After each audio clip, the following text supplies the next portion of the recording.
record reflect that all committee members are present. Looking for a motion for the April 3rd minutes. So moved. Any discussion? Seeing none, all those in favor to pass the minutes, say aye. All right, public comment on any of the agenda items. Is there anybody that wants to speak on any of these, or you can just wait until that one comes up and can talk on it? All right. Seeing none for now, let's go to discussion. Action item B, a resolution for a fireworks display license, Pyrotechnical Fireworks Incorporated at Oak Park on the 4th of July. Yes, sir. Thank you. Come to the table. Thank you. Please state your name and let us know what's going on. My name is Michael Falk. I'm with Pyrotechnical Fireworks. And the first item on your agenda there is for your 4th of July firework display up in Oak Park. We've been shooting it for several years now, so it should be pretty much the same as what you, same procedures and everything that we've been doing the last few years. Oak Park. Where's that? Where's that? Yeah, Oak Park. Oh, Pennsylvania, Saginaw. We shoot it from the top of the hill there. I believe it's Alright. called Oak Park. Yes, it is. Any questions? No, No questions? no, I would move the resolution. All right, I would just want to state for all the fireworks things that we get a lot of complaints about fireworks through the year. I know there's an ordinance. I'm not inclined to vote against it at this point, but certainly there's a lot of residents that, and animals that don't like fireworks no matter what time it is, whether it's approved or not. When it goes up, it still causes people stress and panic, and apparently a lot of dogs and cats don't like it either. But with that, all those in favor of the resolution, say aye. Aye. Thank you. You're welcome. This is on consent agenda, Yeah, May 6th. Yeah, P6. May 6th consent agenda. You're welcome to appear. I don't anticipate that you need to, because generally on the consent agenda, it generally goes through, and I'll be able to explain this, the annual fireworks at Oak Park. Yes, I can't speak to all the noise from all the residents that are shooting, but I can only speak for what we're doing, so. All right, thank you. Mhm. Next up, fireworks display license, Lansing Lug Nuts. Same company, it looks like? Yes, sir, same company, we've been doing this show for multiple years as well. I think there's 16 different displays. One of them is rain date, I think it's August 30th. Would be the rain date, if we get rained out on any of them. It's all right there on the field, and the time we shoot is at the conclusion of the games. One question, if it goes into extras and it gets crazy late, you guys still shoot them at the end? I guess, what is your definition of crazy Let's late? say it starts at 7:05 and it goes till like 10 something. I haven't heard of any restrictions on the permits saying we can't. We would most likely shoot at 10, yes. Okay.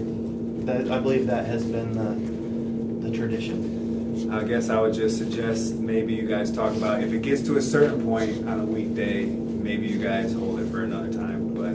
Well, I can say, like, for example, we shoot also in Plainfield Township for the West Michigan Whitecaps, and they had something in there saying that if it was after midnight, we would not shoot. So if that's something you wanted to put in place in the future, we could do something along that lines. But I think that it would have to be later than 10, because a lot of games last longer than 10 o'clock.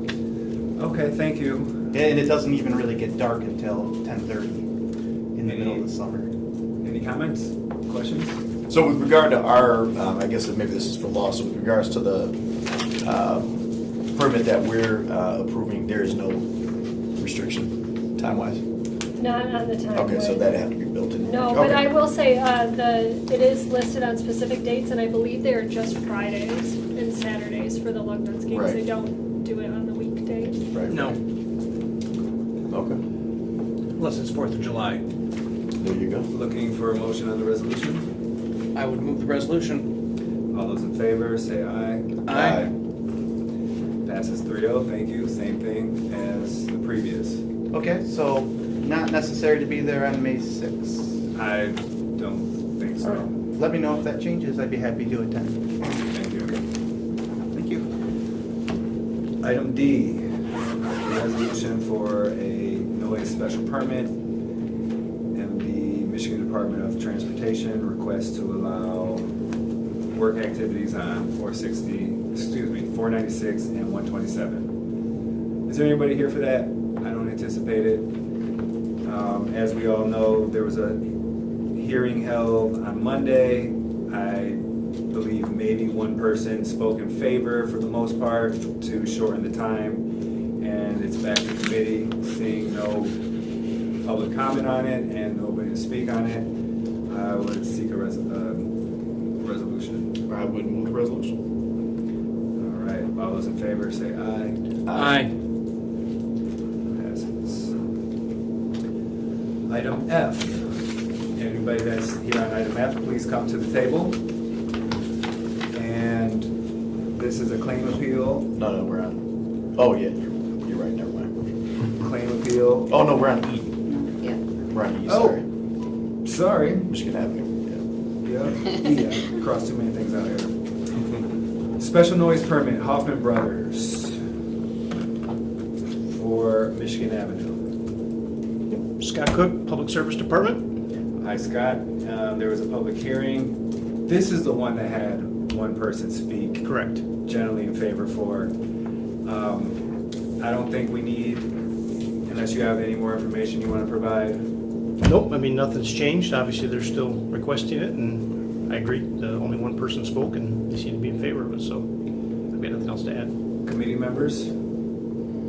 Seeing no comments, I'm looking for a resolution, a motion. I would move resolution. Thank you. All those in favor of the special noise permit for the Hoffman Brothers to work Michigan Avenue, say aye. Aye. Passes.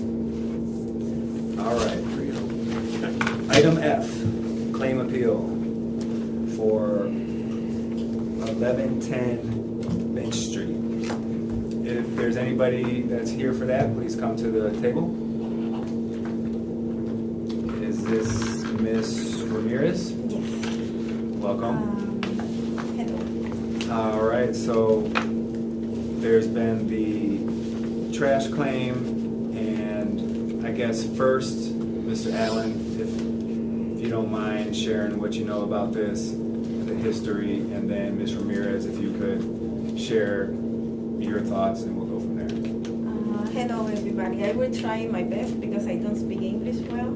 So I just bought this house in an auction, and since I bought the house, I've been cleaning the house, fixing it, and putting a lot of work and a lot of effort. First, when I get the house, I wanted to cry. So, because how much trash was outside and inside the house. Even the city, I see the city drive around a lot. They won't let me lie, so they can see the improve that I did to the house. I was working in the house, and when I was cleaning, somebody broke in the house. I also have the police report. They was over there because they stole all my tools, even the water that was in the fridge. They took it. So I decided to get everything out of the house. And the city is fined me for a fridge that I put outside. The fridge was working well. So I put it outside because I have to move it to my other house. The fridge was there only for 2 days because the first day that I took it out, I was working in the house. I was there all day. The second day, I wasn't there because I have to work too. So the third day, when I went to pick up the fridge, it was gone. So I assumed that somebody stole it. And I find out when the city sent me a letter for a fee, a fine. And I didn't know. They didn't even send me a previous notice, like a warning or something. It was there only for 2 days because the third day was gone. And I don't know, for me it's not fair because everything that I've been doing is cleaning trash in that house and fixing it. And how is possible that they're going to send me a letter with a fine? Really, like a big amount for a fridge that was working. So the fridge cost like $700, and they took it from me. And all the time I thought that somebody stole it. So I don't know. I think that you guys have that in consideration because it's not fair at all. Thank you. Question for you, 2 questions. One is, where do you live at that address, and do you receive mail at that address? No. And then the second, well, what, okay, and then the second question is, what about, I guess there was some other things besides the refrigerator out there? And that is another thing. Because the fridge, I put it in the back. So the kitchen, the door in the back, that is where I put the fridge in order that nobody can see it for me to take it out to my other house. So they get in the backyard of the house to get the fridge. Why? And I see the picture that they sent me. It's like a bicycle. It's like a lot of trash. No. And as you can see in the picture, all the stuff is already on the truck or whatever they put the trash. Wasn't in the floor. Of course, that's not me. From my house, they only took the fridge, and the fridge was working. Okay, thank you. I guess at this point, if there's any questions for Ms. Ramirez, or you can ask questions later. I'd like to hear from Scott, or I'm sorry. Walter. Did I say Scott? Muscle memory, man, my fault. It's, All righty. Uh-oh. yes, sir. So this property was cited for trash violation on September 8, 2023, with the compliance due date of September 15th. The officer returned on September 20th, and the compliance was still present.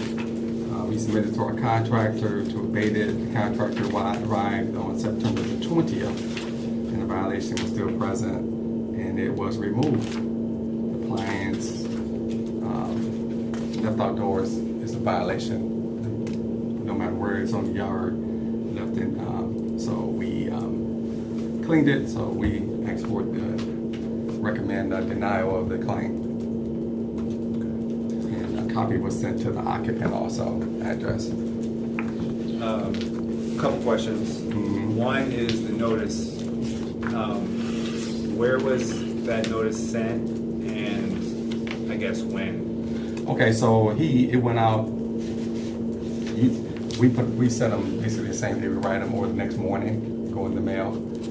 And one was sent to the Treasury. Looks like they were kind of the owner on record. And he sent another copy to the occupant, which would be the house itself.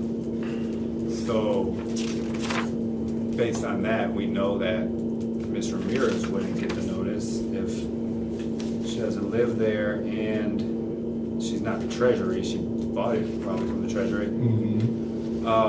The other question is, what's that other stuff on here? It's just they went to a job first and then a second job. I just want to make sure that they didn't, maybe say, look at how much stuff is on this truck. It's three yards worth, and make it the price that it is.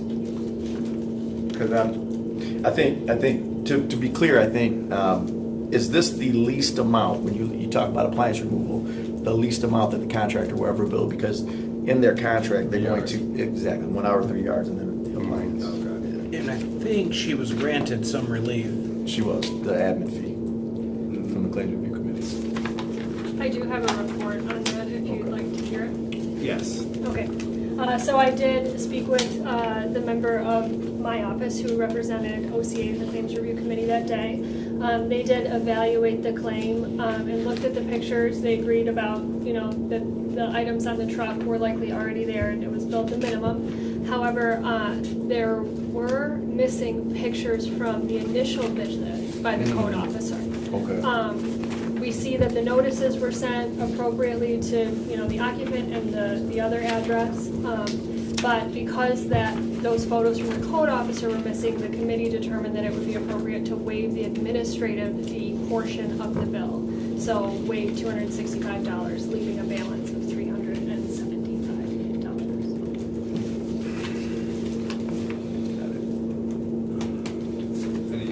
questions? Walter, the violation date was 9/8, correct? That is, sounds like that is correct. Turn to the page here. And then how many days do we typically give people? 7 days. 7? Yeah, Okay. then you go back on, use the 8th day or later. Perfect. Ms. Ramirez, you mentioned that it was out there for 2 or 3 days. Yeah. Why do you think that? Because it looks like that the violation date, at least on paper, was September 8th. And then if these timestamps are at all correct, there's a picture on 9/20, September 20th. So that would be about 12 days. No, even the picture that they have, is a lot of trash over there. Where that trash came from? If they only took the fridge, that was the only thing. Where that came from? So the other thing is, I get the letter with the fine. I get the letter with the fine. So I mean, with the money that I supposed to pay. So why I didn't get the warning? If I did get the fine. So is this a rental property? Yes, it is right now. But back then, no. I just bought the house. I was trying to clean it and fixing it. I guess I'm just trying to figure out, I guess Walter or anybody, attorney, where is the notice supposed to go on, like if there's a person who says they don't live there, they have an address, is that address on with the city? And then if it is, why would we not send a notice there instead of? So what we do, we send it to the owner of record, which that would have been at the time, owner of record would have been the treasury. We just click a button and it gives us the address. And then something like this, we always send another one to the occupant to make sure it goes to the actual property. She might need to go to assessors or the county and make sure her information has been, right, her sales information has been recorded. Councilman Cuss? Yeah.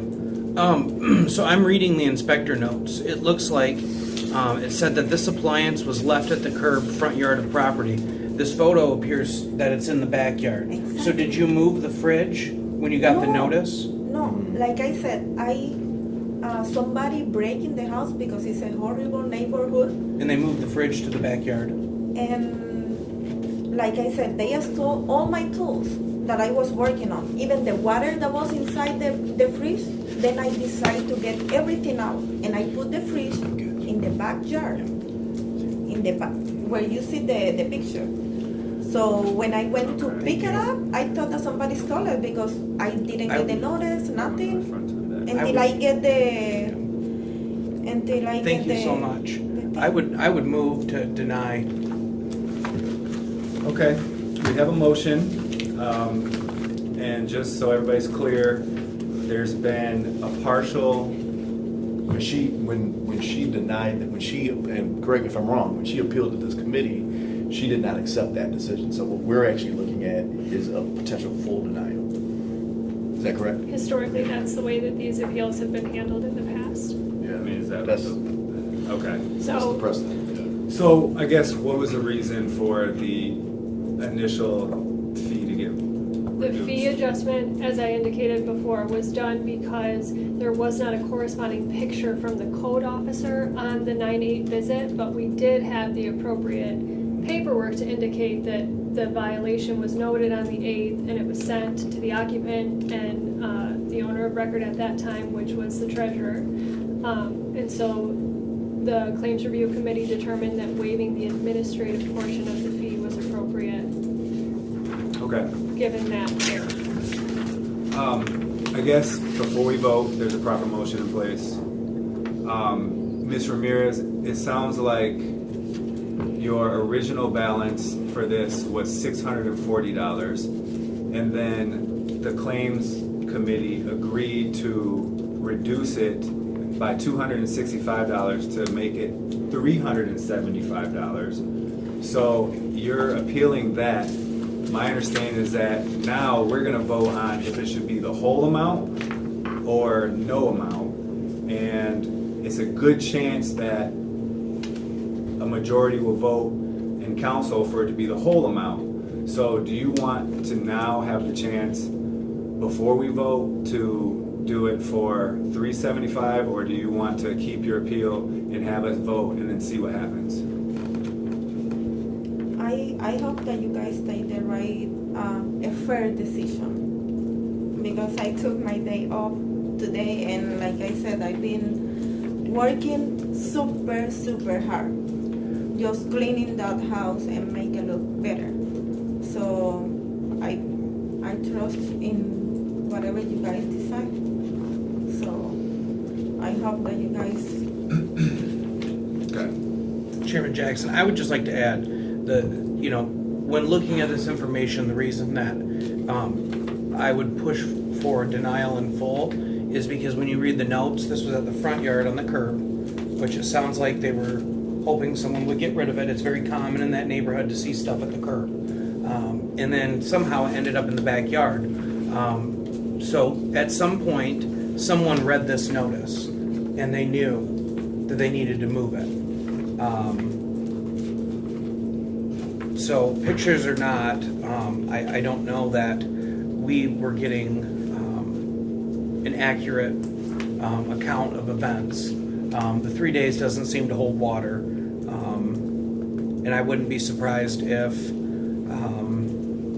when they received this, they thought they could, move it into the backyard and code would just keep going by.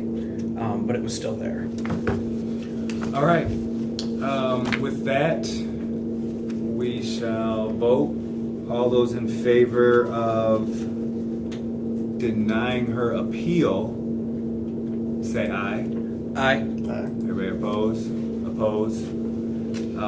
Your appeal is denied in this committee by 2-1, and now it goes to May 6th for all 8 council people to vote on it.